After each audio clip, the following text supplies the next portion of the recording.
Evening, Vacaville. The time is now 6 p.m. I'm going to call the regular concurrent meeting of the City Council to order. Today is January 25th, 2022. It is 6 p.m. and if we could have a roll call, please. Council Agency Authority Member Sullivan. Here. Stockton. Here. Ritchie. Here. Silva. Here. Wiley. Here. Vice Mayor, Vice Chair Roberts. Here. Mayor, Chair Roulette. I am here. Thank you very much. We'll move to item number 2. If you can, please stand for a moment of silence, and then it will be followed by the Pledge of Allegiance.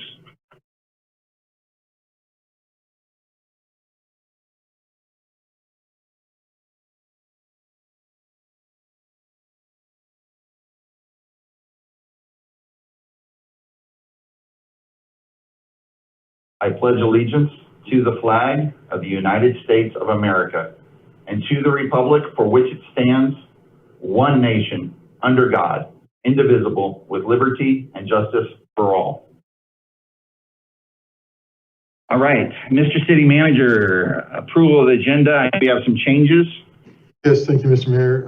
The one change that I'd like to bring up is with regards to item 6A, our presentation in recognition of the 25 years of the great work that the Solano Community College and Professor Jim DeClos are doing there as partners with the city. Mr. DeClos is out of town right now, and in order to give this event the recognition that we'd like to do, we'd actually like to come back to the council at a later date and give that the proper time that it deserves. So with that, we will be removing this item to a future date. Other than that, there's no other changes. The changes. Thank you. I just got off the phone with Jim. He was very appreciative, and he said when he's in town, we'll definitely do something for him. So with the one change, can I have a motion, please? Stockton, I motion. Wiley, second. Thank you. Roll call, please. Vice Mayor Roberts. Yes. Councilmember Stockton. Yes. Councilmember Ritchie. Yes. Councilmember Silva. No. Councilmember Sullivan. Yes. Councilmember Wiley. Yes. Mayor Roulette. Yes. We will move to item 4, approval of the minutes. Do I have a motion? This Silva move to approve minutes. Do I have a second? I'll second. We have a roll call vote, please. Councilmember Stockton. Yes. Councilmember Ritchie. Yes. Councilmember Silva. Yes. Councilmember Sullivan. Yes. Vice Mayor Roberts. Yes. Councilmember Wiley. Yes. Mayor Roulette. Yes. Thank you. We'll move to item 5, public hearings. We have 5A, Mr. City Manager. Thank you, Mr. Mayor, members of the City Council. This item, public hearing, is first of several in our series for the redistricting process. And because of the nature of this particular item, we are taking this, we have put this item up front on our agenda tonight. And I will turn it over now to our city clerk, Michelle Thornbrew, who will walk you through the process and introduce our consultant that's going to be helping us along the way with this particular project. With that, I'll turn it over to Michelle. Excuse me, Ms. Thornbrew. Yes, Crystal, are we still having troubles? We are having trouble with the Zoom interpretation feature. I believe that we may need to relaunch the meeting in order to resolve the problem. I think that will solve the problem.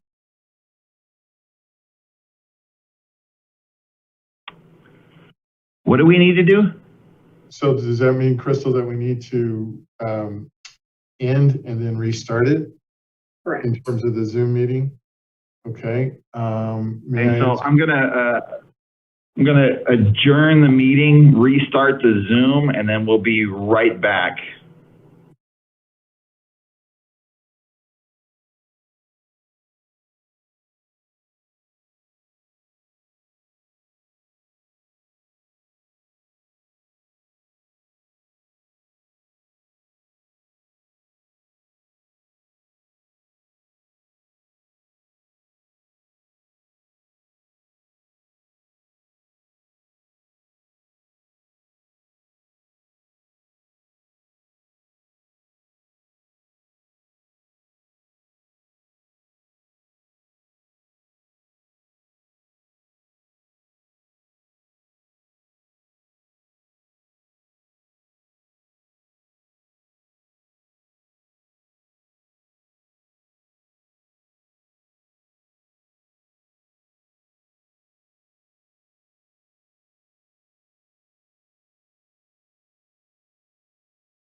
Okay, do we have the full city council back on?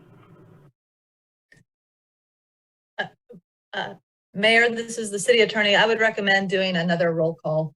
Yeah, we can. Let me just make sure they're on here. I see 1, 2, 3, 4, 5. Who are we missing? 1, 2.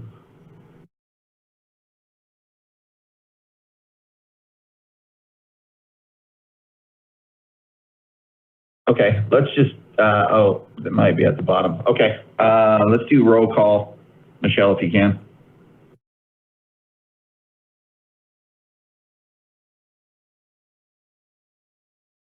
I'm sorry, Mayor, I just got on. No worries. Can you do a roll call to make sure the city council is back on? Yes, that's a great idea. Thank you.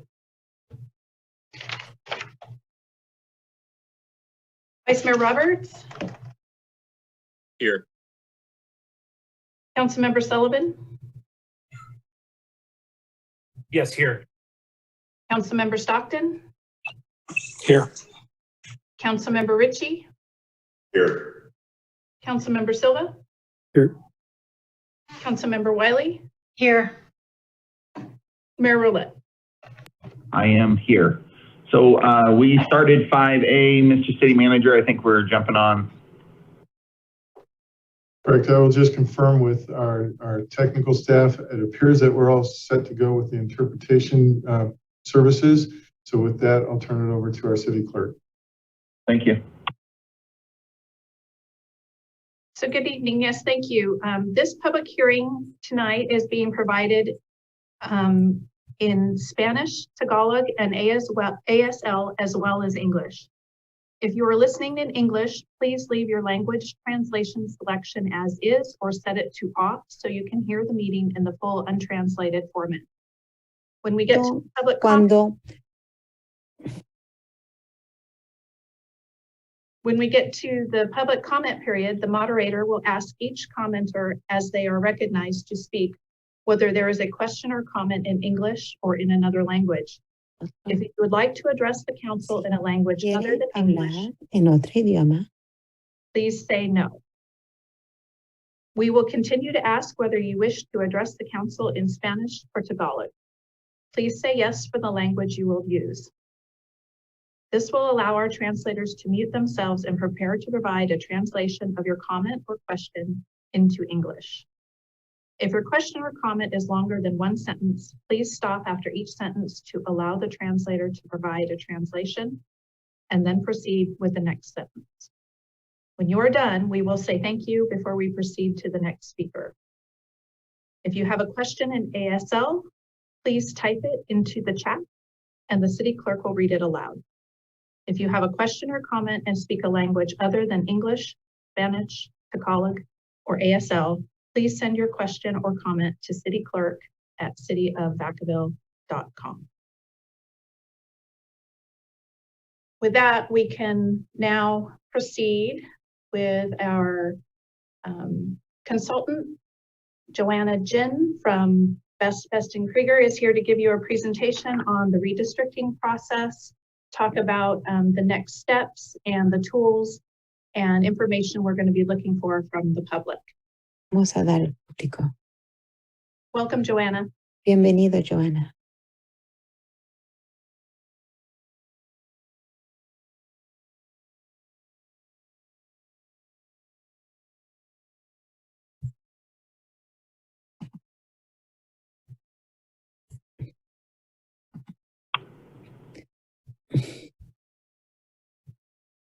Joanna, are you able to turn on your microphone? Joanna, ¿puede iniciar su micrófono? Can you hear me okay? ¿Me pueden oír?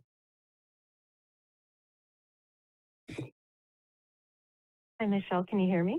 Michelle, ¿me puede oír? Yes, we can hear you now. Sí, lo podemos oír. Perfect. Perfecto.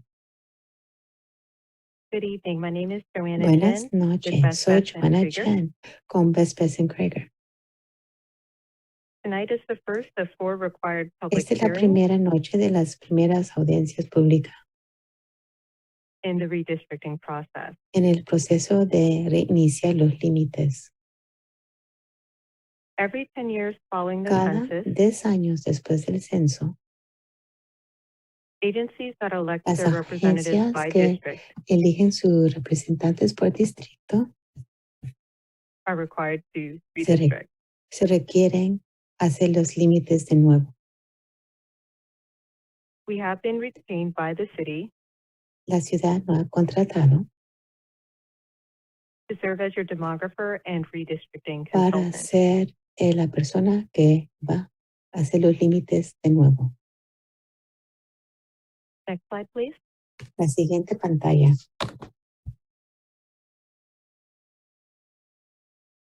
So tonight we'll go over timelines, what the process looks like, key deadlines, and the next step.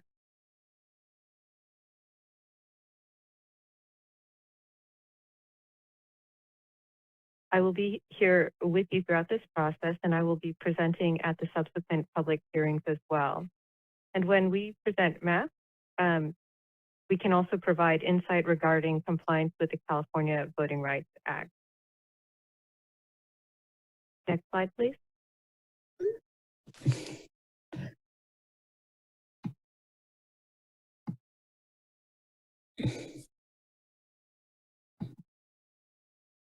Next slide, please. La siguiente pantalla. In 2018, the city transitioned to by-district elections for 6 council seats with an at-large elected mayor. The transition is staggered over 2 election cycles, beginning with the 2020 elections. And the current 6 districts were drawn based on the 2010 census data. Next slide, please. 3 council members are elected every 2 years to serve 4-year terms. In the 2020 election, voters will elect council members to represent districts 2, 4, and 6, or the even numbered districts. And in the 2024 election, voters will elect council members from districts 1, 3, and 5, or the odd number district. Next slide, please. The process for redistricting is pretty straightforward and is addressed for general law cities by the Fair Maps Act. It requires 4 public hearings, which is very similar to the process for the transition from at-large districts to by district. So tonight is intended to provide you with an overview and to educate the public and to solicit input from the community as well as from you as to what you want your district to look like. For example, are you happy with the maps as they are? Do you want to see new neighborhoods included in other districts? So these hearings that we'll have are designed to provide a forum for you to give us that input and direction. and draft maps will be released by the second hearing date. We'll also set an initial deadline for the submission of maps from the public. And the reason we do that is to give our demographer time to evaluate whether the maps are compliant or non-compliant and need to be adjusted, because we are required to come back and present all submitted maps to you for consideration. All draft maps will be released again on the city's website, and then we'll hold 2 other public hearings to discuss and revise, and we'll hopefully come back together and pick a map at the 4th hearing. The final map must be adopted at least 7 days prior to adoption the final map must be posted at least 7 days prior to adoption without modification, so that it is possible that a map could be adopted at the 4th hearing, but if there are any revisions that are proposed, then we can adopt the map at the 4th hearing, but we'll need to have a 5th public hearing. Next slide, please.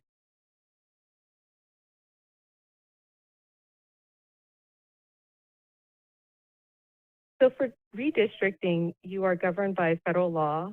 Under the Federal Voting Rights Act, the primary consideration is that the districts are equal in population and that there is no racial gerrymandering. So what that means is that you don't Entonces, intentionally, lo que eso significa that you don't intentionally draw Mr. City districts. Manager, I believe we had that fixed. Yes, our technical staff is working with our interpreters to correct that, so I apologize for the interruptions. We're doing our Okay, best thank to you. correct that. Thank you. Oh, I apologize. Is there anything that I should be entonces doing hay differently? algo que debo de hacer diferente. No, I believe she's on the wrong channel. So when we get it fixed, you can run through your presentation. Okay, should I just hold it? You can move forward as long as because when she interprets, it blocks you out. So if you do hear it, then you can stop. Okay, that sounds great. Thank you. So as I was mentioning, there can't be any racial gerrymandering, which means that you cannot intentionally draw districts that undermine the rights of minority voters to elect a candidate of their choice.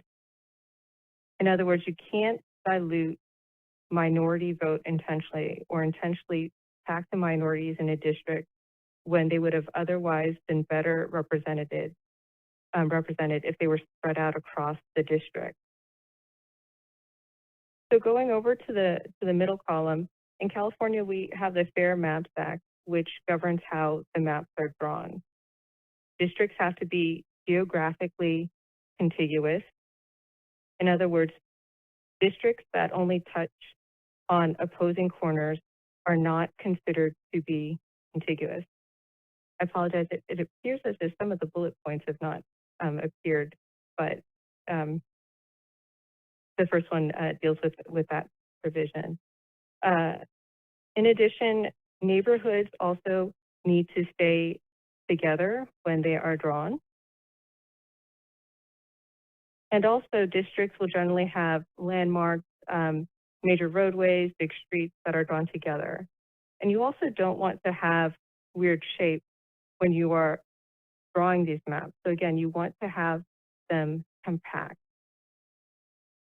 Other principles to keep in mind when drawing the map are that you want to minimize voters shifting to different election years. So for years that certain voters vote, that would stay the same because the council elections are staggered. You also want to respect the voters' choices and continuity in office. And we want to respect that all 6 of you have been elected. So we wouldn't want to intentionally draw the map that would put 2 members in the same district, unless of course someone has moved. You can also consider future population growth as well. And you can also preserve the core of existing Next slide, please. So what you have in front of you is the existing 6 district, and it's very static. When we go and look at the online map, we'll have an overlay with the Google Maps too, so you can see how all the boundaries fit into that as well. And again, you want to keep the district contiguous, compact, and respect the boundaries as well. What is interesting is that for District 1 in red, which is north of the 80 and it has a 505 running through that, you'll notice that there's a gap almost as if it jumps. And that is because the district excludes the Vacaville-Dixon substation. And in District 2, that's in green, that's south of the 80, you also have a jump too as well. And that's because that excludes the Wild Hawk subdivision. So that's not completely contiguous, but there's a reason for that as well. And then you have District 3 in the center there in blue. That includes areas of the downtown. You have District 4 in yellow-orangish. You have District 5 over to the west, which includes the Lagoon Valley area. And then you have District 6 to the south as well, that includes residential commercial areas. Next slide, please. So this slide includes data with the 2020 census data overlaid onto your existing boundaries. So on the bottom, you can see that the total population for the entire city is 95,909.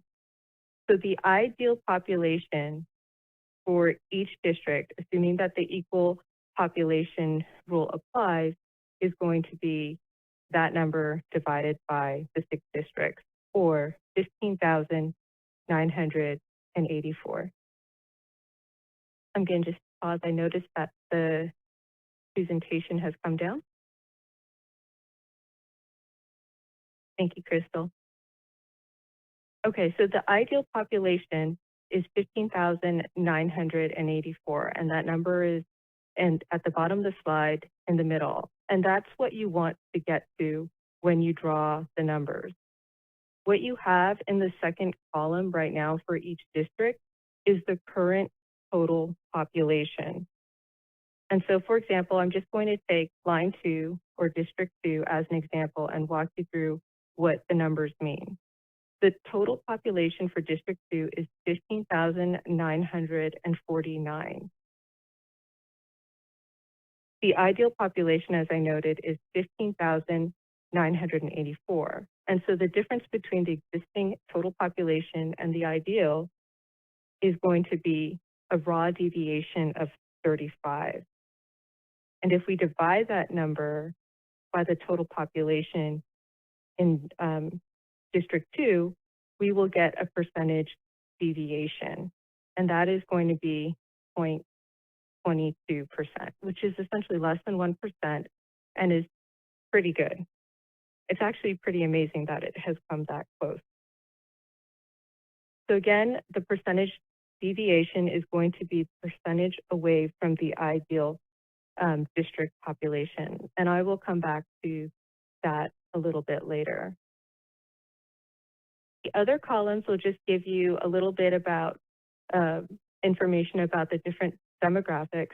So you have the Latino population in the next column. Then you have CVAP, which means citizens of voting age population. It's essentially those who are of voting age. And then you have CVAP, NL, white, and what NL stands for is non-Latino. And so you have that too for Black and Hispanic, and then you have CVAP, not Hispanic, and so on. AIAN stands for American Indian, Alaska Native, and then you have Asian, Hawaiian, and other. So if you're just trying to figure out, well, what's the makeup of this district in terms of demographics, that information will be helpful. So as you can see, there are two districts, District 1 and 4, that are seriously out of alignment with the ideal population because they exceed the 10% that is deemed acceptable by the U.S. Supreme Court. If you take a look at District 4, it shows a minus 10.67%. And if you look at District 1, it's 12.59%. And that exceeds the 10%.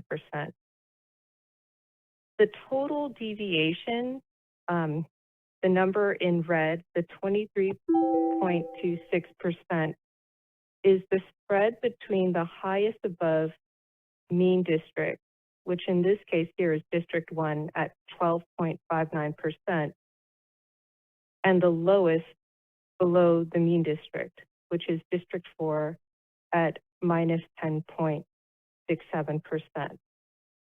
And the total deviation, the number you see in red, also has to be under 10% as well.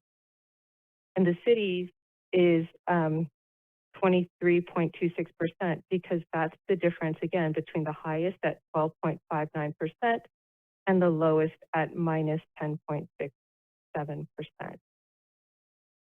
So anything above 10% is usually dangerous, and anything above 16% is impermissible. So what we're going to have to do is we're going to have to adjust some of the boundaries so that we can balance out the population and the numbers to get as close to 15,984. Again, that's the ideal population or magic number. And we want to strive for that when we draw the map.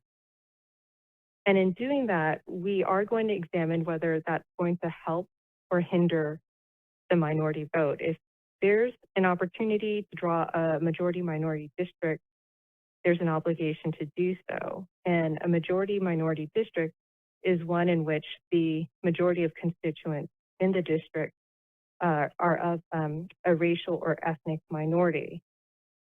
However, that doesn't look possible.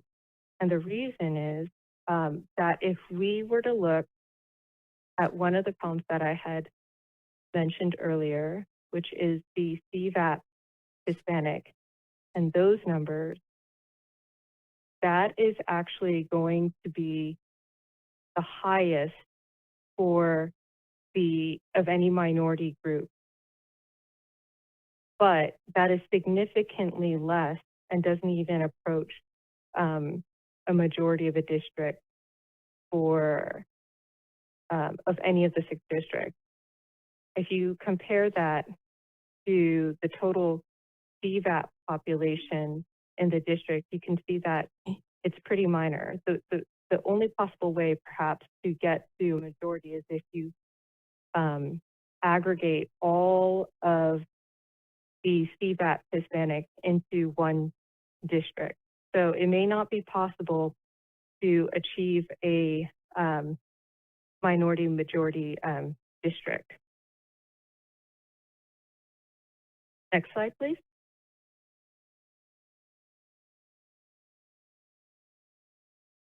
Okay, so what do the findings from the data that you just saw mean? It means that the total deviation is above the acceptable range of 10% because it is at 23.26%. We saw that creating a majority minority district may not be possible due to the demographic makeup of the community as it exists. But we will continue to analyze this further as we begin to draw a map.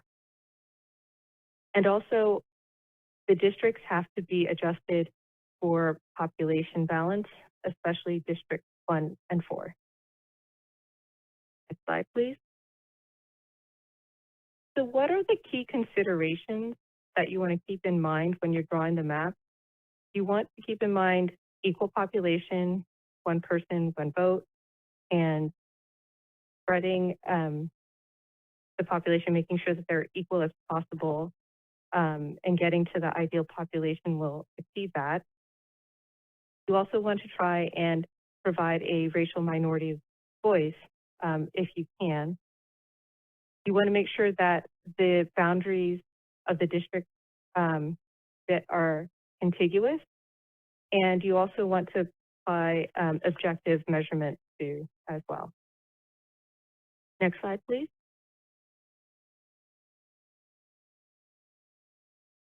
Now we're going to talk about what your community is or looks like.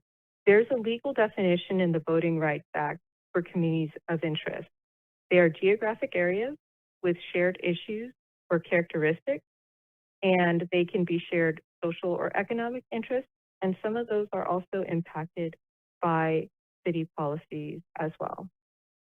So, for example, we have districts that may be drawn by physical boundaries where you have natural or artificial barriers or major roadways, rivers, or railways. So here you have the 80 and the 505, and that might also make sense as you start thinking about whether a district stays on one side of the interstate or not. There's also parks, schools, and other landmarks that are physical boundaries that neighborhoods and districts are also drawn around. You'll want to make sure that the districts are, again, compact, so you're not having all these, it's not jumping. And again, I mentioned that districts 1 and 2 may have a jump, but that's for a very specific reason. Next slide, please. And then there's also political boundaries as well, school attendance areas, special district service areas, and other federal, state, and county divisions. Next slide, please. However, communities of interest do not include relationships by political parties and incumbents or political candidates. Next slide. So again, the purpose of tonight is to have a public hearing and discussion as to what your neighborhood looks like and what its boundaries are, and for you to essentially tell us your story. There is a dedicated city webpage where all of the redistrict information resides, and this hearing is recorded, and every subsequent hearing also must be posted within 14 days of the hearing. Next slide. So we can answer any questions about what's next if you have them. And after tonight, we'll begin to draw draft maps for a presentation at the second public hearing. I'm going to open it up. Thank you for the presentation. I'm going to open it up to public comment first. Is there anybody from the public that would like to comment on the presentation? I see one hand up. Oh, you have 2 more slides? I apologize. Let's finish your slides before we take it. Go ahead. Thank you. So what the sources of information to consider when drawing the maps are demographic data, staff expertise and input, your input, and workshops that you can provide public input at for further engagement. And we'll have 2 online public workshops for that, as well as council input. Next slide, please. And the website address for the redistrict information for the city is map.vacaville.org. Next slide, please. And this is just an image of that site, the front page. The next slide. So for the timeline and next steps, we're going to provide input on the redistricting process and communities of interest. By the end of the week, we're going to launch a mapping tool on the city's website and provide paper kits in case you wish to use those. Then we'll evaluate any publicly submitted maps, and we'll come back at hearing 2 with the initial proposed map. Slide, please. And so with that, I have some dates for you so you can get a preview of what's coming up. Tonight is public hearing number 1, as you can see. Then we'll have a virtual outreach workshop on February 12th at 9 a.m. And the purpose of that is to walk you through the online mapping tool, which is not necessarily intuitive, but it's a really great tool to use to allow you to break down all the components of a district by census block, and then try and kind of paint by numbers in some ways each district so that you can get to the ideal population. You will also have the opportunity to submit paper maps as well. So if you feel more comfortable submitting a paper map, I can walk you through that as well and how to submit that. And then on February 22nd, we'll have the second public hearing, and we'll review the first set of draft maps. And then February 25th is the deadline to submit draft maps for consideration at public hearing number 3. So from any point from when the mapping tools are made available, you can go ahead and submit them until February 25th. And then March 2nd is when we'll have our second online outreach workshop, and we'll go over some of the maps that were submitted in case you have any questions about those. And then March 8th, we'll have our third public hearing for a review of the submitted maps and to consider inputs on those maps. And March 22nd will be the final review of the map. And again, if the fifth hearing is needed, that's fine too. The deadline is April 17th for the adoption and submission of a map to the registrar. And with that, I've concluded my presentation and happy to answer any questions. Thank you. Thank you very much. We're going to open it up to public comment. I do see one hand patiently waiting.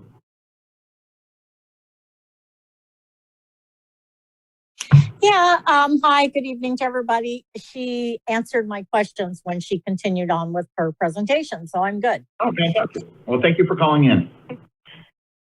I see no other hands. I'm going to close public comment and bring it back to the City Council.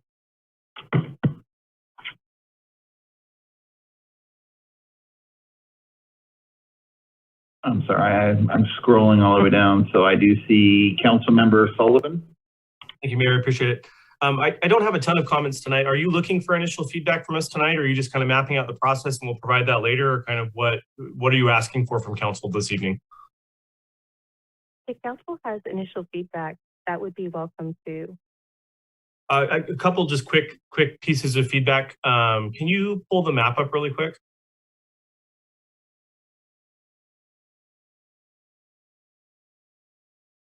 And while we're pulling the map up, I have a quick question. We are not including the population of the prison in this count, correct? You would include it if they are released. But so the prisoners that are locked up in CMF are not included in the population count? No. Okay, got it. Okay, Councilmember Wiley. Can we go back a couple slides, Mayor? I'm waiting for the map. Oh, I apologize, sir.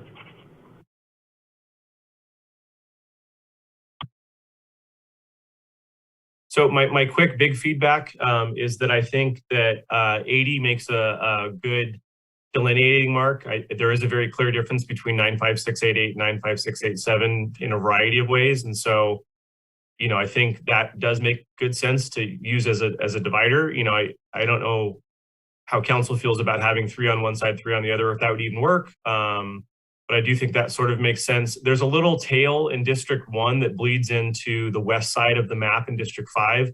That's never really made sense to me. It's such a weird little split, and a lot of the residents there are confused as to who is their council person. On one side of the street it's this, and one side that's other. I assume that'll kind of suck in because one is so large now, but that tail has never really made sense to me.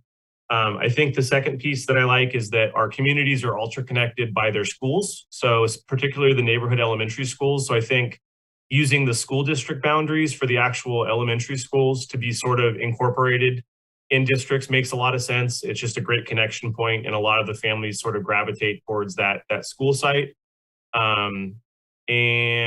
That's probably my main feedback. I also think it probably makes sense to keep Travis School District and Vacaville Unified School District separated, not crossover district boundaries. So Jeanette right now, I believe, has the bulk of 6, if not all of 6, or all of Travis in 6. I think that makes a lot of sense. And then VOSD sort of split amongst the others. That's probably the bulk of my feedback today. Thank you, sir. Councilmember Wiley. Thank you very much for the presentation. It's a great overview of things, and I liked having the data for each district in the graph, in the chart that was provided, so that was really good information.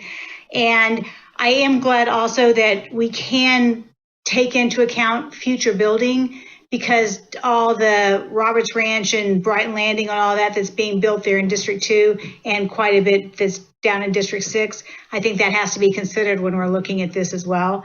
And I also just want to say, looking at the timeline, this isn't going to be decided until late March and early April, but I really want to encourage everyone to go ahead and apply for the commissions, because we're trying to do that by district, but regardless of what district you end up in after this is done, we will be selecting people by the current districts. Is that correct? Yes, that is correct. They'll be done by the current districts, and much like we would not interrupt a council person's term due to a change in district boundaries, we would probably want to honor the same for the commissioners. Okay, thanks. Okay, I see Councilmember Sullivan, you got your hand up again, or is that a mistake? Yeah, one last comment. Sorry, Mayor, I appreciate it. I also think it makes a lot of sense to keep the entirety of Leisureton with one district or one council member. So kind of keeping Leisureton in one district, I think, makes sense for that population. That's all my feedback. Thanks, Mayor. Okay, thank you. With that, there is no plan of action besides recommendations. So we'll move on to 5B, but I do have Councilmember Ritchie. Did you have something to say, sir? Yes, I do. So tonight, I've been avoiding any kind of conflict of interest. Without further direction from the FPPC, I'm going to recuse myself from participating in these public comments because of my office space and lease in downtown. I think the specific plan might pose a issue. I don't want to cause any. If there is any potential that the rental value of the property lease can be impacted, so I will mute myself, and we're going to seek further guidance from the FPPC, and hopefully I'll be able to weigh in on this amazing project later. Okay, so you're going to log off, and then I'll give you a call to have you log back in, okay? Sounds great. Okay, sir. Mr. Mayor. Okay, yes, I'm sorry, I think someone called. Hi, Hello? Joanna again, and this is Joanna, and I just wanted to also add some more onto the comment in relation to a question by Councilmember Sullivan as to whether the prison population is counted. Oh yeah, it's sure. Not counted entirely for the specific district. What happens in California is that corrections readjust the state prisoner population and reallocate the prisoners back to the communities based on their last known address prior to incarceration. So I just wanted to clarify how that's counted. I appreciate you jumping back on. Okay, we'll move to 5B, Mr. City Manager. Thank you, Mr. Mayor, Vice Mayor, members of the City Council. This is the exciting conclusion of a long process related to the preparation of our Vacaville downtown specific plan. A lot of work has gone into this project over the course of the past year. And at this time, I will turn it over to our senior planner, Tyra Hayes, to give you an introduction to the project, as well as introducing the consultants who have been hard at work with us on this important project. Thank you. Good evening, City Council members. So as City Manager Bush had mentioned, tonight we present to the City Council the final draft of our downtown specific plan for your consideration. Next slide, please. As previously mentioned, my name is Tyra Hayes. I'm a senior planner with the City of Vacaville. and I've been the project manager on this project for just 2 weeks short of 3 years.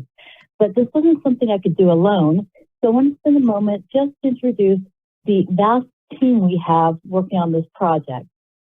So first, I'm going to start off with acknowledging that Director Morris has graciously taken over lead of this project as the Director of Community Development. The project manager for our consultant team is Beverly Choi, and she will be giving the majority of tonight's presentation.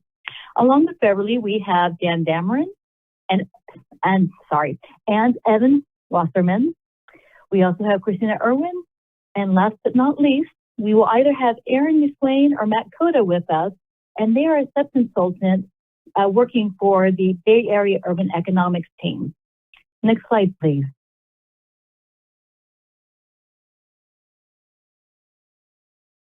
So for tonight's consideration, we are asking that the City Council, by simple motion, adopt 2 subject resolutions adopting the Downtown Specific Plan Addendum to our General Plan EIR, as well as to the 2021 supplement to the General Plan EIR. We are also asking the City Council to adopt the resolution that will adopt the Downtown Specific Plan. Next slide, please. So with that, I would like to take this time to turn over the presentation to the consultant project manager, Ms. Beverly Choi. Great, thank you so much, Tyra. Good evening. As Tyra mentioned, I'm Beverly Choi with ESA, and I'm very excited to be back in front of this group again and share an overview of the plan this evening. So before we dive into the DTSP components, you'll see there are a number of images pulled up, and you probably recognize these downtown locations and events. And what makes these events, these images so great and so compelling are those colors, those different textures that you see, the vibrancy, the beauty. And what all of these different elements do when you combine them is create this environment where people want to come together, as you can see in the images, hang out in downtown, spend their money there, shop and dine in downtown, and maybe even live there too. And this is what the Downtown Specific Plan project is all about. It identifies these policies and projects that enable and enhance these types of social and economic activities. Next, please. Next slide, please. And next slide, please. So here's a refresher on the plan area. It's generally bound, as you can see in the figure, to the south by I-80, West Street to the west, the area north of East Monte Vista to the north, and Depot Street to the east. It's about 237 acres in size, with various attractions and destinations, as you can see in the figure. Next, please. This is a quick recap of the schedule. The team kicked off the project a few years ago in spring of 2019. We started off first with our due diligence, working on existing conditions, then worked on scenario planning and selected a preferred plan, which was then followed by technical studies. And these studies then fed into the specific plan document as well as environmental document during this plan development and refinement phase. And here we are in the final stages at the plan adoption hearings. And as you can see from that bottom arrow, that dark turquoise color, public outreach and community engagement occurred throughout the plan, which helped to inform the goals of the DTSP. Next slide, please. In that vein, the project was very much a community-driven process. To date, we've had over 40 different types of outreach events, both online and in person when we were able to do so. We've had nearly 700 respondents to the various surveys and polls conducted. We've had a lot of clicks to the project website, over 9,700 clicks, which is great news there. Next slide, please. So this is a word cloud that conceptually illustrates some of those consistent themes that kept coming up and bubbled up to the top from the outreach activities conducted. And while downtown has this, very deep history, it's got this rich urban fabric, there are areas for improvement. And so folks that came out and voiced their opinions wanted to see an emphasis on some of these main topics in the plan. Businesses, how can we address safety, attractiveness, vibrancy, connectivity, equity. Next, please. So the DTSP has been shaped by so many of these voices and aims to address those concerns and opportunities raised. So within the plan, there are strategies and recommended improvements that really caters to this broad audience that includes downtown merchants and business owners, those who work in downtown, residents, both future and existing, students, children's families, people with disabilities, and visitors. And the goal of the DTSP is to promote this diverse community where all of these different parties shown will thrive. Next slide, please. Next slide, please. What you see here is a figure of the zoning districts found in the plan area. And you'll notice immediately within the plan area boundary that there's a lot of purple in the core. There's bright red, there's some dark brown over by the former CVS site north of East Monte Vista. And these zones that I described, they all allow for and encourage mixed use development where you might have, for instance, residential above ground floor retail and commercial. And this is really important to, again, activate downtown and really make it vibrant. Next, please. So in order to support that development intensity that I described, there absolutely needs to be adequate and reliable utilities infrastructure. So the DTSP identifies several sewer and water pipelines that are in need of replacement, either because they're aging or they need to upsize to support this intensified use in downtown. There's also the roadway infrastructure and strategies that can enhance how people not only get to downtown, but through downtown. So the DTSP applies this complete streets model, which emphasizes the importance of designing the public right-of-way that will really be, again, designed for all roadway users. And I'm going to go into more details on that in the following slides. Next, please. So for the users who will utilize downtown's pedestrian facilities, which will be, most of the folks, a lot of the folks in downtown, the plan recommends different improvements that would create not only a safer, but also a more enjoyable walking experience.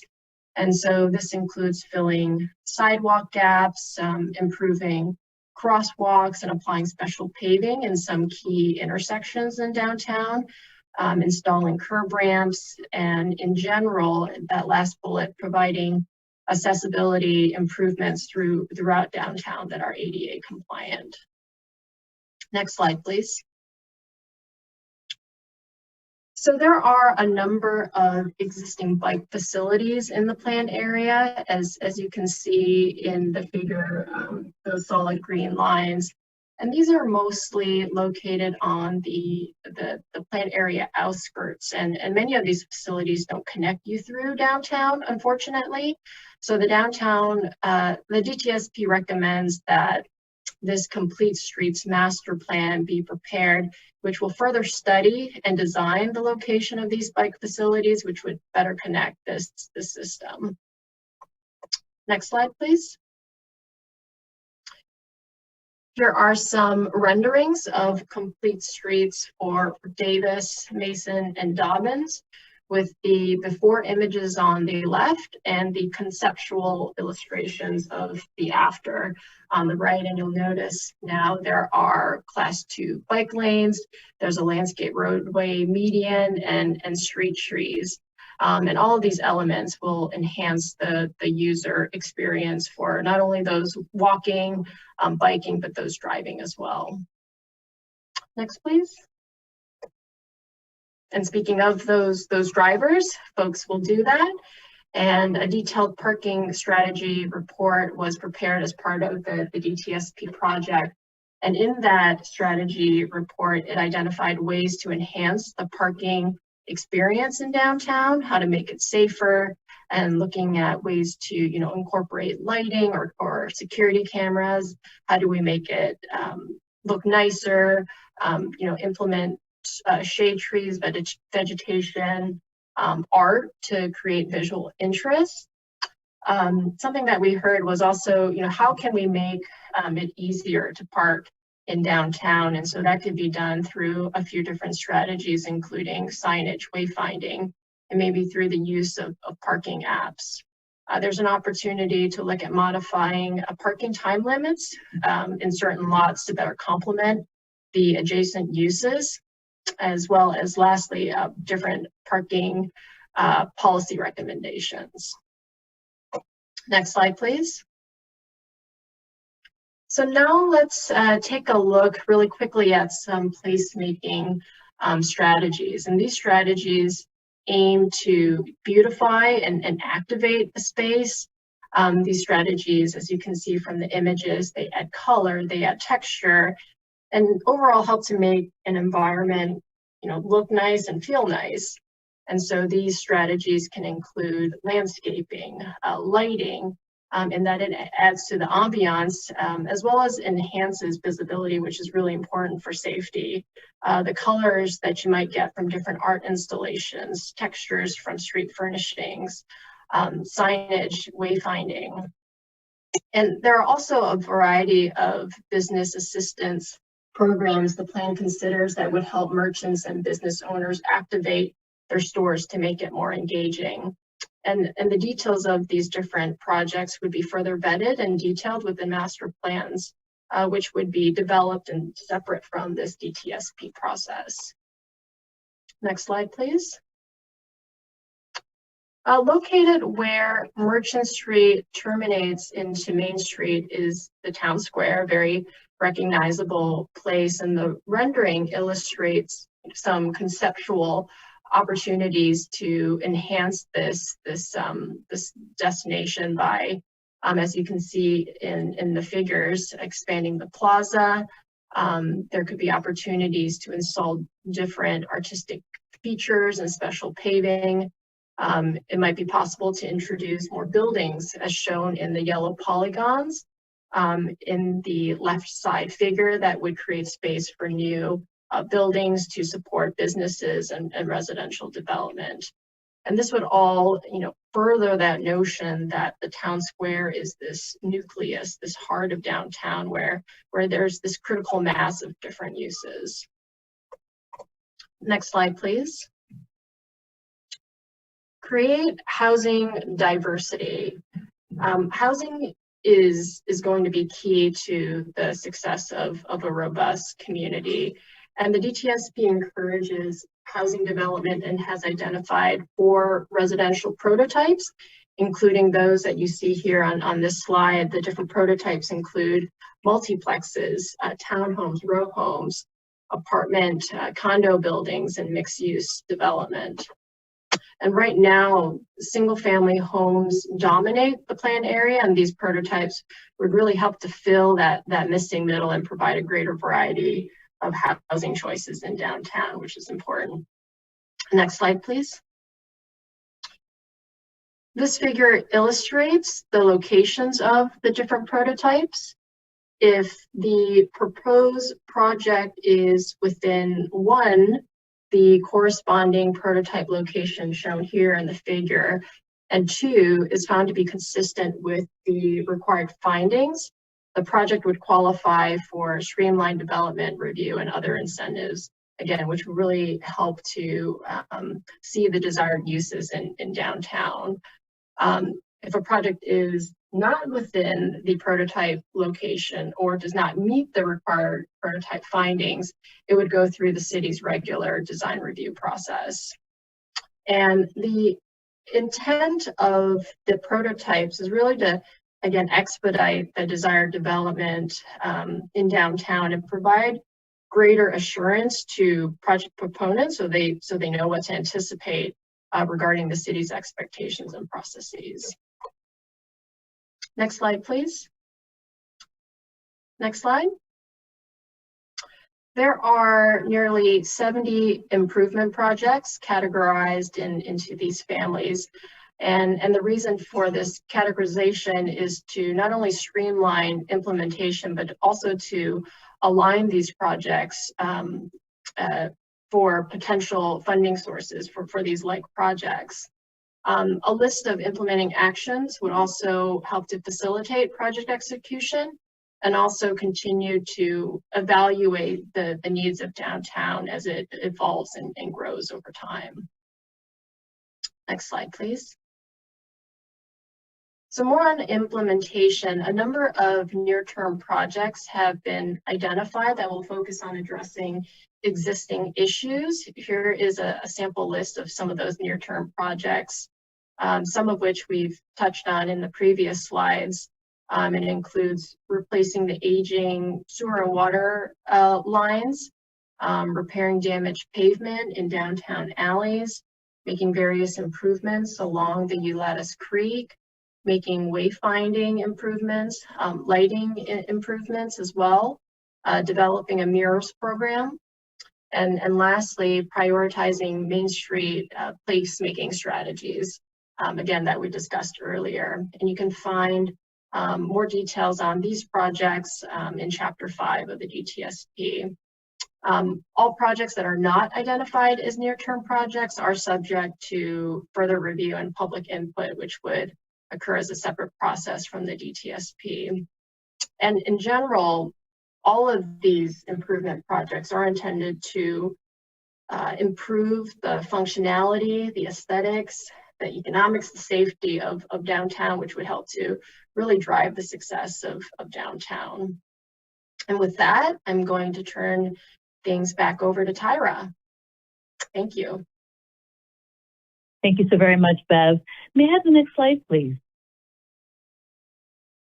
Okay, before moving into our final recommendation, I did just want to take one moment to really emphasize that all the projects that are not currently identified as a near-term implementation project are conceptual in nature. And as such, they also will be coming back to the Planning Commission and the Council, and they will also be subject to public input in terms of formulating their final design and their final approval. So with that, if I may have the last slide. So as we mentioned earlier tonight, we are here before you with our downtown specific plan, and we are recommending that the City Council, by simple motion, adopt the two subject resolutions. The first resolution adopts the downtown specific plan addendum to the general plan EIR, and the 2021 supplement to the general plan EIR. And the second resolution adopts the downtown specific plan. That concludes our presentation. Thank you very much. Thank you very much. I'm going to open it up to public comment. I have Alicia Minion. Go ahead, Alicia. Oh, hi. I just wanted some clarity. So the part of the slide you were talking about streamlining, and what I wasn't clear is, so which projects again? Is it there's the near term and the long term. So is there at any point where staff has discretion to carry out the project and not have it go before Planning Commission? I was a little bit confused on that. And if you can just explain that. And that's your only question? Yeah, I have another question. Okay. And then I know in past meetings regarding this project, there was talk about housing density. And could you just, discuss that again? Is there no density cap on particular types of housing in this particular downtown plan? And those are my two questions. Thank you. Thank you. Staff, are you going to jump on those? Mr. City Manager? Okay, thank you. Mr. Mayor, this is Tyra. I can go ahead and take those. Thank you. The first question, it sounds like we may be confusing two different terms. So when we mention near-term projects, we're talking about those projects that have already been funded through the City Council, usually in the form of a capital improvement project. And those are really limited to things such as infrastructure improvements, so your water and your sewer pipes. So those have already been approved. They've already gone through the vesting process and have been budgeted. I believe Ms. Menyon had questions regarding our residential development prototype. And if that is indeed the case, those residential prototypes are streamlined in terms of their development review process. And those are subject to staff review if they meet certain criteria as identified and explained in our downtown specific plan. So if they meet that criteria, they are not subject to additional review by the Planning Commission and City Council. If for any reason they deviate from those requirements, they would then be subject to both Planning Commission and City Council. In terms of densities, we do have maximum densities identified for our residential prototype. Forgive me, I don't actually have those densities in front of me. The reason we have maximum densities is to ensure that we have adequate infrastructure to support them. So in other words, we want to make sure that we have sized the water pipes as well as the sewer pipes in order to be able to accommodate densified residential development within our downtown. Great, thank you very much. Brooke Fox is up next. Good evening, Mayor, City Council, and everyone there tonight listening. I want to thank everybody who's been involved with this plan from the start. As Executive Director of the Downtown Association, I represent over 600 businesses who are calling downtown home. And so we consider this sort of like halftime, right? Like the plan has been developed, but now there's a lot of work ahead of us in order to develop those master plans and lighting, parking, et cetera. So I look forward to submitting some recommendation letters from our organization that list our priorities as our merchants see it. And I do want to applaud everyone for their hard work on this. So thank you very much. Thank you very much. I'm going to close public comment. I'm going to bring it back to Councilmember Silva. Yes, thank you, Mayor. Thank you, everybody. I know this has been a lot of work, been going on for quite some time. I think our downtown in many ways can really serve or better serve an unmet need that we lost with the old classic nut tree. My grandfather used to take me out every weekend out to the nut tree open plaza, and what that space really provided this town and really this entire region was a place that everybody was welcome, no matter what socioeconomic background they came from. My grandfather served in the Korean War, kind of struggled coming back in the days in that transition period. And, but he had a lot of love for me.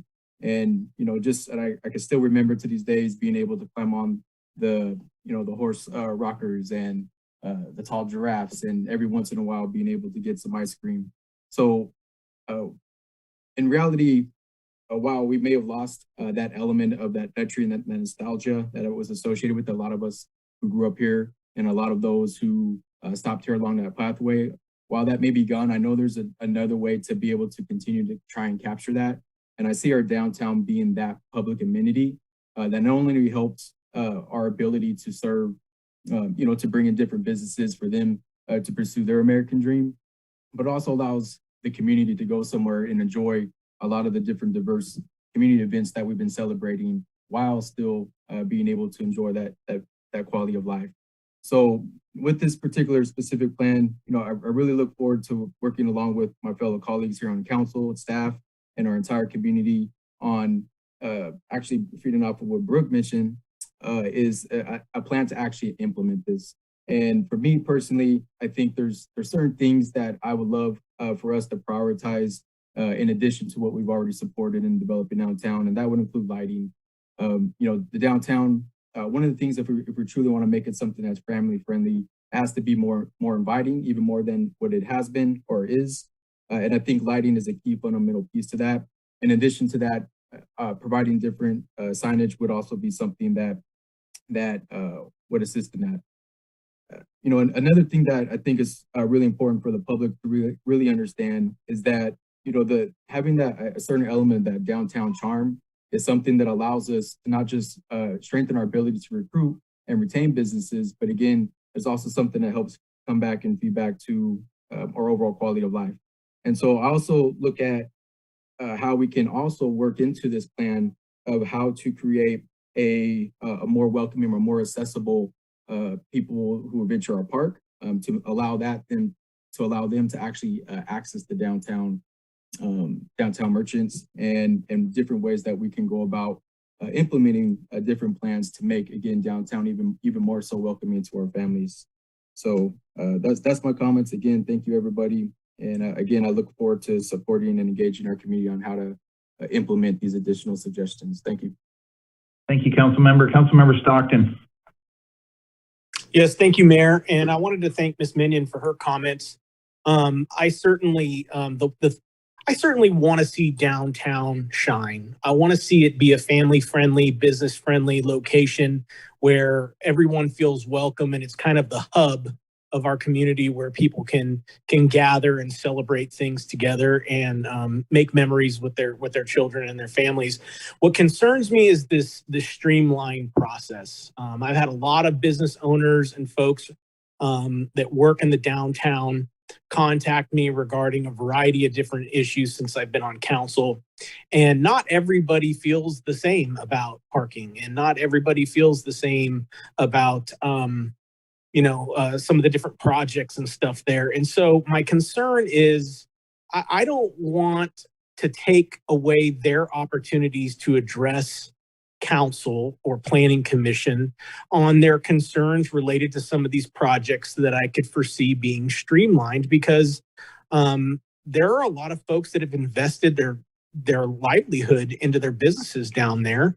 And some of these decisions will directly affect their ability to be successful at business and continue to be prosperous down there. So I love the plan. I really like the vision of making things more accessible and just beautifying the downtown.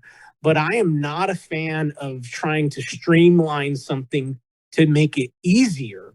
I want to make sure that when we're making decisions, we're informed, and that the community and the business owners all have an opportunity to come to us with their concerns, suggestions, and input before we do something that is permanent that will directly affect them. So I'd like to thank staff for the presentation, but I am not into streamlining stuff. I'm into doing stuff the right way. And I think the best way to do things the right way is to make sure that the public has input and the business owners have input.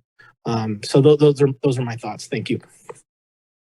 Councilmember Sullivan. Thank you, Mayor. And this is kind of a weird thing that I've never seen before, but there's a couple comments from the public in the chat, Mayor, that were there before you closed public comments. So I don't know if those should be read into the record or kind of how that should go, but just want to give you a heads up. There's 2 or 3 questions in there from a constituent. I'll make some comments, and maybe Michelle could tell us how to address that. So my comments are kind of similar, I think, to what Councilmember Stockton was saying, but kind of a little more, I think, in the middle. I realize the value in having a plan that's streamlined and that allows for kind of quick development and easy development and surety. The question I have, and this is the question I've been kind of going back and forth with the city manager for the last couple of days, is the question of ministerial approval.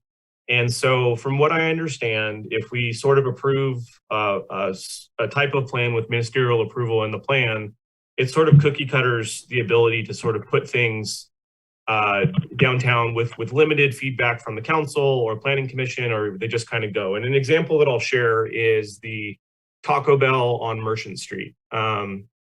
Nothing against Taco Bell. They have delicious tacos, but I haven't met a single person that thinks that Taco Bell was a good idea. It's caused traffic issues. The design's interesting. And I know there's a lot of people that sort of complained about it. And when it came to council, or when the complaints came to council, we never even saw it. We never approved it. It was done ministerially, and all of a sudden there's a Taco Bell blocking traffic. So my concern is that if we're doing something similar with the downtown specific plan, I really don't want drive-throughs downtown. I really don't want fast food. I don't want more liquor stores. I don't want more convenience stores. And the reason I'm saying that is if you think of other downtowns like Chico or Davis, for example, the problem areas tend to be some of those particular stores. And we have some downtown already. I don't think we need more. So I just want to make sure that whatever we're doing tonight is not green light to put, another McDonald's or Taco Bell or 7-Eleven downtown. I just don't think that's the place for it. So I have some concerns, similar concerns to Councilmember Stockton about the ministerial approval process, but I also understand that streamlining the process helps development and will help us get to the vision that we want. So I don't know what I'm particularly asking of staff, but I do know that if a drive-through gets slapped in downtown or a 7-Eleven or a liquor mart, I'm going to be very frustrated and disappointed. So however we can kind of tweak or kind of edge or put some checks in place to prevent that, I'd really appreciate that. The second piece that I would like addressed, and maybe it is addressed in the plan in some way, shape, or form, is a strategy to put vacant storefronts to use. We have a lot of vacant storefronts downtown. How can the city work with property owners and really try to get those activated and going instead of half of downtown being boarded up? How do we create incentives or ways to help property owners help local businesses move in there? And one of the ideas that I was talking about with Brooke a while back and some of the downtown business folks is the possibility of incubators or startups. So maybe using some city space downtown. So someone's got an idea to start an amazing new Colombian restaurant. We have some sort of startup kitchen or something like that to kind of activate those businesses. I'd love to see the city get kind of creative and think about a way to incubate aspiring business owners downtown. And then lastly, whatever we can do within the plan to encourage destination businesses that have foot traffic, meaning restaurants, storefronts, your typical downtown that you think of in Davis or Chico, places where people go to visit and want to spend some money and go get a cup of coffee and go shopping and go to a bookstore. I want to do that. And our downtown now is beautiful and amazing, but a great deal of it is business fronts or offices that don't necessarily attract visitors that support the other businesses. And I'm not saying we can't have a healthy mix of that, but some way to sort of address that. The last or two more points, and I'll stop talking. There is one constituent, particularly downtown, that has been asking about digital signage for quite a while on a particular building down there, and he's had kind of a hard time figuring out how to move that forward. So I do have a question for staff. Is digital signage included in the kind of art and beautification section? Do we address digital signage in any way in the plan?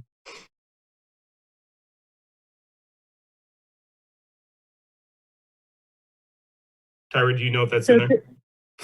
Are we specifically asking about digital signage? Is that what you'd like me to answer first? Yeah, the others were just kind of, well, I guess you could speak to any of what I've spoken to so far if you have responses. The first two are more comments, but if you have thoughts or comments on any of the above, that'd be great. I definitely invite ESA to add to anything I may mention. As you can imagine, it's a very large, detailed project, and I don't have everything memorized. I do not recall anything specifically speaking to digital signage. But that said, I also do not believe there's anything prohibiting it. I will have to look through the document to verify specifically what it states as it relates to digital signage. The one thing I did want to just touch upon, because it's kind of an easy answer, is Chapter 10 of our downtown specific plan lists all the permitted uses within downtown. Drive-throughs specifically are not permitted. In addition to that, we don't allow some of the other uses you had mentioned. The whole purpose of downtown is to do exactly what we've heard the city council say tonight. And that really is to have those family-friendly, uses, to have those uses that really encourage people to gather, to celebrate together. I believe someone had mentioned that.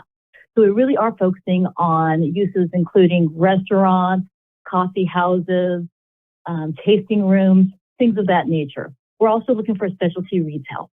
Perfect. Okay, that helps me. And my last comment, so if you could check on the digital signage piece and maybe shoot me an email later, that'd be great. The last point I wanted to make is I wanted to kind of put a second on Councilmember Silva's point about needing action. You know, I made a comment to a longtime past council member and community leader a while back about how excited I was about the downtown specific plan, and the comment he made back to me was, which one, he said. And I said, what do you mean which one? He said, well, we've done 4 or 5 of them over the last 20 to 30 years. And he kind of jokingly said, dust off one of the old ones and just use that. And I don't know if that's true or if that's not true, but it does sometimes feel like in the city we plan and plan and plan, and sometimes we don't necessarily do and act. And I'd really like to make things happen downtown. I'd really like to see some changes. So whatever we can do as council or whatever staff can do to really build some momentum behind this and build some budgets and resources to get the plan moving expediently and really get some action, I would totally appreciate. So I don't totally understand the next steps after we approve the plan, but how do we get all of the amazing things in the plan done, I guess is my point. And I'd really like to see them, done, hopefully over the next couple of years. So those are my comments. Again, massive document. You guys did a great job. I know you've been putting a ton of work in on this. I really appreciate all the staff. Thank you so much. And those are my comments. And Mayor, I just want to remind you one more time, there were those 2 public comments in the chat, and those are my comments. Yeah, I saw them. Thanks. Okay, let's move to Councilmember Silva. Thank you, Mayor. So just a couple things, just kind of based on the last couple comments. I would, we talked about how to move forward. I think number one, it sounds like we may be having different conversations with different folks, and I think that's where, having some type of centralized overall supportive way to collect that feedback, not just from the business owners, but the public who's actually going to be going about supporting those business endeavors, I think is key. I think one approach that we has invested in as a council is to actually direct all that towards our downtown BID, and then they can facilitate, work with staff on how to prioritize what they feel would best allow them to serve the customers in combination with our input and public's input on how to best serve, on how best to allocate any public funding that may go into supporting the infrastructure of our downtown. So that would be my, suggestion for us to explore. There is one thing I wanted to point out that I forgot to point out in my initial contents. On page 6.2, we just need to make sure that chapter 6, page 2, there is a beautiful home, but in there's a particular sign that with the approval of this, I just want to make sure that that particular sign would be whited out before this is published or continues to be published publicly. So, and that's all. Thank you. Thank you. Vice Mayor Roberts. Yeah, I'll keep this short. My fellow council members have already spoken on most of the topics that I wanted to address. So if we approve this isn't the end all be all. It's kind of like the general plan is that we can amend this or revise it as things go, I assume, because as with most plans I've had in my life, they very rarely go as planned. So as things come up or times change and demographics change, we have the ability to modify this. I don't know if the city manager is able to speak on that or not. I can speak to that. Okay. We are indeed proposing to, at minimum, review the downtown specific plan and any projects that may have either been constructed or currently being considered for construction annually with both the Planning Commission and the City Council. Okay, so if there are any changes that need to be made, we can address those at that time. That is correct. It's exactly like we handled the general plan as you had mentioned. Okay. All right, thank you. Councilmember Wiley. Thank you. I just wanted to say thanks for the presentation, and I appreciated getting the copy of the downtown specific plan binder, ahead of time. And I was going to move to approve these 2 resolutions, but I don't know if you want to deal with those other public comments first or not. I'll take your motion. Is there a second? Do I need 2 separate motions or just one? Just one. We'll take it together. Okay. This is so second. Thank you. Can we have a roll call vote? Can I ask for a friendly amendment? What's your amendment? My amendment would be that we approve as we've discussed, but that we take out the language that that fast tracks projects, and that we utilize the planning commission and council to approve project for downtown normally do. The streamline process is my only hang up. I would just say, you know, the streamlining might make it so that we could actually get some things done rather than just have another plan that doesn't get accomplished for a long time. So there are reasons that it could be streamlined, but I agree. I mean, I understand there's reservations. You don't want things to be rolled through, but there's also benefits for making things easier rather than more difficult. So I guess I don't accept your friendly amendment. I want to go with it, and we'll see if it passes or not. Okay, thank you for your comments. Okay, so I have a motion and a second. Can we have and you know, before someone did write, it was one person that wrote two things. That's not how public comment works. We have it set up to where you can, but I don't want to make this precedent. So I'm just going to say they did mention parking, and of course we're going to make sure that we have adequate parking. But with that, can we have a roll call vote, please? Councilmember Ritchie? Recused. Oh, he's recused. Sorry. Councilmember Silva? Sorry, just to clarify, this isn't a vote on the amendment request by Councilmember Stockton, correct? No, it's the original motion. Okay. And then this would also include us basically whitening out a particular sign that I requested. We'll make sure that gets accomplished. All right. Okay. That's an administrative item. Thank you. Thank you. Yes. Councilmember Sullivan? I'm gonna go yes. Vice Mayor Robert? Yes. Councilmember Wiley? Yes. Councilmember Stockton? No. Mayor Roulette? No. Okay, we will move on, and I will actually, before we move on, I will make sure that Greg is back on.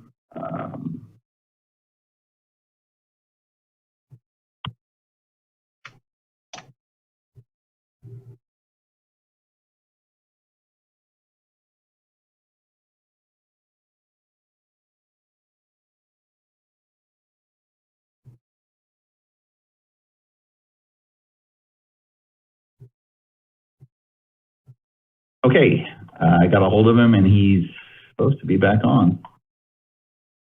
So we will move to item 7, consent calendar.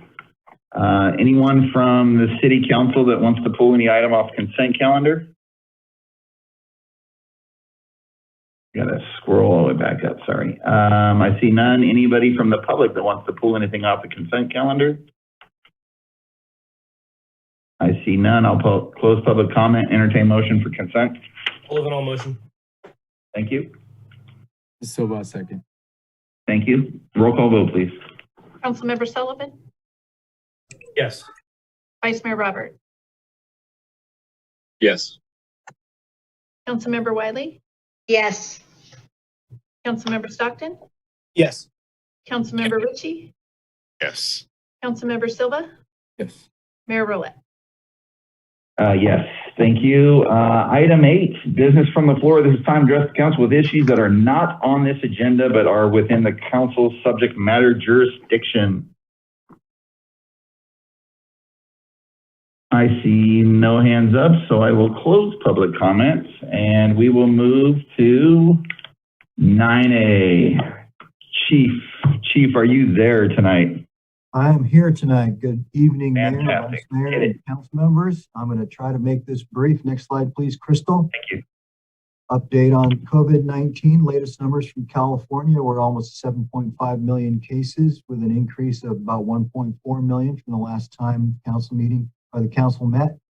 78,118 deaths, which is an addition of 1,554. Good thing is positivity is starting to come down, even though it's still at 19.6. It is 1.7% lower than it was last week. In Solano County, 68,328 cases, 15,892 more than there were 2 weeks ago. Here's the bad number, unfortunately, there's 5,292 active cases as of yesterday. So that's 4,149 more active cases than there was 2 weeks ago. 162 hospitalized, so that's 59 more than there was 2 weeks ago. And the ICU availability is also down from 2 weeks ago, down to 15%. And there were 14 more deaths, bringing that total up to 375. 7-day positivity in the county to 20.9, so it's a little bit higher than what the state is, but also trending in the right direction, going down. Vacaville's at 16,717 cases, addition of a little over 3,000 in the last 2 weeks. Next slide, please. I did want to share some good news. This is taken off of the state website as of this morning.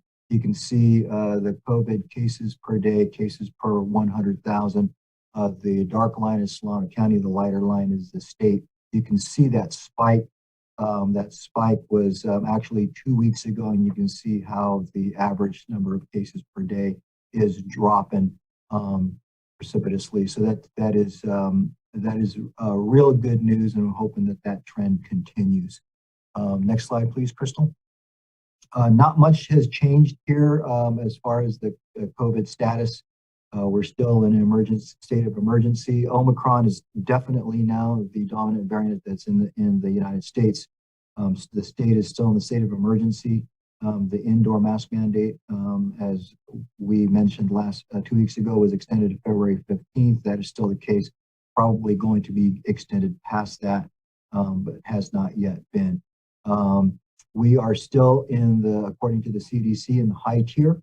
And as a reminder, we are not going to be able to take our masks off until the mask mandates can be in place until we are in the moderate tier. So we're actually 2 tiers above that. City Hall is still closed to walk-in business, but residents and anyone else wanting to do business in person can do so by appointment, and we're encouraging everyone to do as much business as they can online. Staff, with the number of positives that's happening, are still continuing to work remotely to the extent possible. And that brings me to the end of my presentation, and be happy to answer any questions. Thank you very much. I'll open it up public comment. I see no hands up in public comment. I'll close public comment. I'll bring it back to the council. Councilmember Sullivan. Thank you, Mayor. I just wanted to thank the chief and his staff for adding the plus or minus calculations to the second slide. I appreciate that. That helps me a lot. Thank you. Thank you. All right. We will move on to reports of city manager, item 10. Mr. City Manager, anything to report tonight? Well, just quickly, Mr. Mayor, members of the council, I wanted to thank you for tolerating or working with us on our new technology tonight that we had to put in place for the first time to accommodate the redistricting process. We may have had a few bumps there, but just so everyone is aware, we will make sure that a full transcription of tonight's meeting will be posted on the city's website within the next week, so that if anyone needs a copy of what occurred tonight related to the redistricting process, it will be available on the city's webpage. And we will ensure that going forward with our public hearings at our next meetings in terms of the redistricting process, that we have that process all worked out. So thank you for your patience, and we'll make sure to fine tune that at our next public hearings. Thank you, Mr. City Manager. I know we're trying as hard as we can, and we'll make sure we continue to try that to make it better. Thank you. Reports of City Council. Do I have any reports of City Council? Councilmember Sullivan, are you reporting for City Council? Yes, sir. Thank you, Mayor. So really quickly, I just wanted to put out a very public and enthusiastic thank you to Aisha Gutierrez. She successfully launched Vacaville's second annual Martin Luther King event in Andrews Park.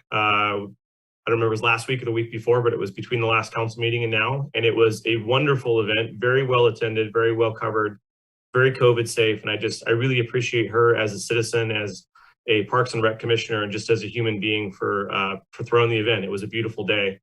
The second thing is I wanted to put a quick announcement out there just to get on people's calendars. The Tri-City NAACP is going to host the second annual Black History Month celebration in Vacaville on February 19th. More information should come out about that soon, but just wanted to put that on people's radars. Thanks, Mayor. Thank you, sir. I got Richie, Councilmember Richie, go ahead. Back. So thank you, Councilman Sullivan, for mentioning that. That was actually on tip of my tongue too. It was really amazing to be able to attend the second annual MLK event, and had the opportunity to see a lot of young kids. I had the pleasure to see my own two kids recite a part of the iDreams Beach, and it meant a lot to me in watching the community come out in a very COVID-safe, very positive atmosphere. It was something that I wish more people would experience. We do have the second annual Black History Month celebration, and I really wish the community would come embrace that. I wanted to be an environment where everyone, regardless of race, color, creed, or preference, can come out and just embrace a sense of community. And I will be speaking at that event, and I'll try. My message will be on a positive change and keep everything positive and going forward in the right direction.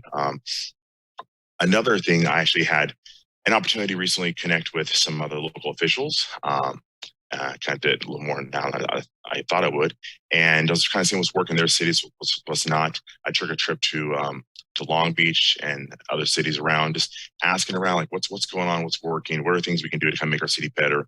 Always looked kind of like a sport. Find a way to make our city better by kind of re-looking at it and working harder. Some things I was talking about were the ability and ideas for a sports complex, different arrays. Also, I was looking into down in Long Beach and actually in our city next door, the opportunity to really dive in and look at to bring a multi-usage kind of police, fire, and public safety training facility to Vacaville. That's going to be a wonderful task, but I think it's something we can address later. But I just wanted to bring to the attention of the community that these are things that are on my interest and passions of trying to bring something for the youth and help to bring our city forward, try to get to the next level of having a biotech and serving the community in a better way. One of the things that came up that was brought to my attention by some local representatives were something that they're doing actually just next door. They are starting to look at a program. It's new to me, but not new to a lot of people, called MCE. It's a power aggregator. It was pretty interesting what they're doing.